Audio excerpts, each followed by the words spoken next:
আলামিনের দুশমনেরা উপর থেকে পাথর ফেলতেছে, সেই পাথরটাকে শাহাদাত আঙ্গুল দিয়ে ঠেকিয়ে দিলেন। আজ পর্যন্ত সেই বিশাল পাথর আজ পর্যন্ত ঝুলন্ত অবস্থায় আছে, তার চতুর্পাশে সব ফাঁকা, তলায় ফাঁকা।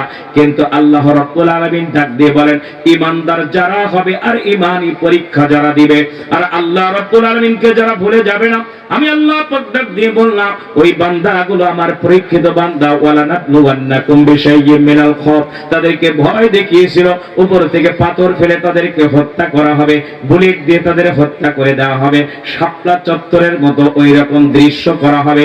কিন্তু শাপলা চত্বরের সঙ্গে যারা মুনাফিক আর বেঈমানি করেছে, এরা পৃথিবীর জমিনে কখনো ক্ষমার যোগ্য হবে না। আমার মুসলমান ভাইরা, আজ পর্যন্ত প্রমাণ আছে, এখনো পর্যন্ত কিয়ামত পর্যন্ত প্রমাণ থাকবে ঈমানদারদের শিক্ষা নেওয়ার জন্য। আল্লাহ পাক সেই নিদর্শন আজ পর্যন্ত রেখে দিয়েছেন। এই জন্য ঈমান নিয়ে যারা সামনের দিকে আগাবে, এই পৃথিবীর কোনো ভয় ভীতি তাদেরকে কখনো তাদের গায়ে আঁচ করতে দেবে না, ঠিক কিনা?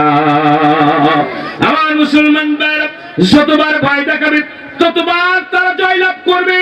এই পৃথিবীতে যতবার তাদের সামনে অফার আসবে, ওয়ালা নাবলুওয়ান্নাকুম বিশাইয়্যিম মিনাল খাউফি ওয়াল জু'i, আল্লাহ পাক রব্বুল আলামিন ডাক দিয়ে বলেন, দুই নম্বরে তাদেরকে খাবার বন্ধ করে দেওয়া হবে।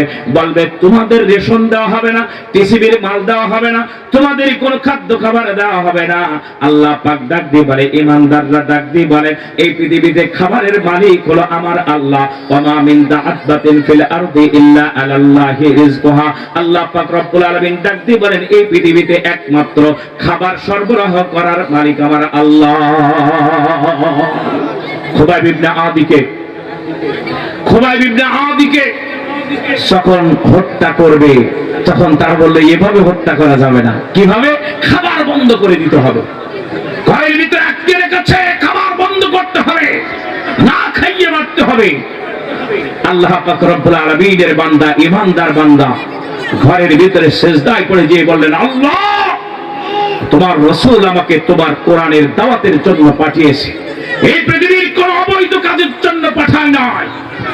যদি সেই দাওয়াতি কাজ করার জন্য আমি এসে থাকি আর কাফেরদের কাছে যদি বন্দী হয়ে থাকি, ঘরের ভিতরে অবশ্যই আমার খাবারের ব্যবস্থা তোমার গায়বী খাজানা থেকে করে দিয়ে দিবা। বলো সুবহানাল্লাহ।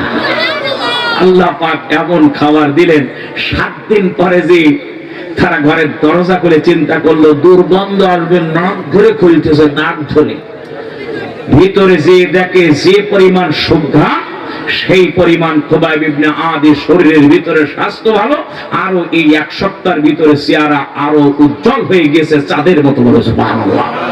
সামনে যে খাবার, সে খাবার মক্কা মদিনা, মক্কায় তখন খুঁজে পাওয়া যায় না, এত সুন্দর সুন্দর খাবার। খুবাইব ইবনে আদিকে ডাক দিয়ে বলা হলো, এই খাবার তোমাকে কে দিয়েছে? বলে, যার ইবাদত করি, যার উপরে ঈমান এনেছি, যার জন্য জীবন দিতে প্রস্তুত আছি, সেই মালিক আমার খাবারের ব্যবস্থা করে দিয়েছে, সেই মালিক আমাকে বাঁচিয়ে রেখেছেন। বলো সুবহানাল্লাহ। তাহলে খাবারের মালিক কে? এই পৃথিবীতে কোনো মানুষ আপনার খাবার বন্ধ করার ক্ষমতা রাখে না। কেউ আপনাকে হত্যা করতে পারে না, মারতে পারে না, যতক্ষণ পর্যন্ত না আল্লাহর পক্ষ থেকে আপনার কাছে নিদর্শন আসবে, ঠিক না? আমার মুসলমান ভাইরা, দেখতে দেখতে প্রায় 1.5 ঘন্টার কাছে চলে এসেছে, আর কর্তৃপক্ষ বলেছে 12টার ভিতরে দোয়া মোনাজাত করতে হবে। আমরা সামনের দিকে যাব না, যেহেতু হুজাইফি ভাই আবার প্রোগ্রাম সাতক্ষীরায়, আমার প্রোগ্রাম কালকে রংপুরে, সেই দূরে যেতে হবে। এই জন্য আবার যদি আপনাদের সাথে দেখা হয়, ইনশাআল্লাহ আপনাদের সাথে কথা হবে। আল্লাহ রাব্বুল আলামিন 4টা বিষয়ের উপরে 2টা টাচ দিতে পেরেছি, আলোচনার দিকে যেতে পারি নাই। পর্যাপ্ত আকারে সময় প্রয়োজন, সময় যখন বেশি হবে আলোচনা তখন ইনশাআল্লাহ সামনের দিকে নিয়ে যাওয়া হবে। এজন্য আপনারা আমার জন্য দোয়া করবেন, আমি আপনাদের জন্য দোয়া করি। বাইরে দাঁড়ানো ভাইদেরকে একটু অনুরোধ করছি, ভিতরে আসেন, যেহেতু তাবারকের একটা ব্যবস্থা আছে, সে কারণে আপনাদেরকে যদি সুন্দরভাবে মেইনটেইন করা যায়, সেই কারণে যে ভিতরে আসেন, ভিতরে আসেন।